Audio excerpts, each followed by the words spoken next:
What is up, guys? Today I'm going to be showing my design for a 100% lossless Mooshroom cow killer.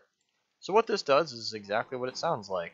If a bunch of mushrooms were to come in from, say, a mushroom farm, they would hit the lava, they would burn to their death, and then they'd all drop their lovely steak.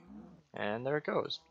And when a mushroom might not get pressed up against these ender chests, which sometimes happens in cases of lag, as you can see here, most all of them are going in. There's a trigger mechanism here, which pushes them all in, and they will hop up. Usually that'd just be a pulse.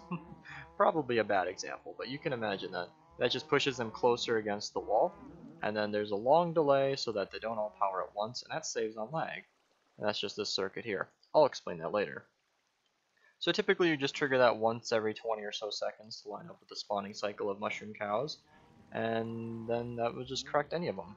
Now other designs would use ghasts, but I figured I'd want to go for a redstone oriented, more simple and friendly design because ghasts are a bit tricky to get and this is completely reliable. Now the only flaw with this design is sometimes, as you saw earlier, when these pistons extend, the cows might jump up, get in the lava, and unless they die right at that moment, you're not going to lose anything, but sometimes they do drop raw beef, and there might be some in here. No, there's not. So that can happen on servers, but what you see here is everything in the design. It's just a track underneath, cobble walls so the items don't get stuck under there, and then just ender chests, dragon eggs. You maybe could use cakes, I guess. I don't see why not, at least for the bottom part, and then just anything to hold the lava in place. And that's it. The water here stops the fence gates from burning as well as the string above, and that's all there is to it. It's a pretty simple design. So I made this 176 blocks long, which maybe made it take a little bit longer than it should have to build this.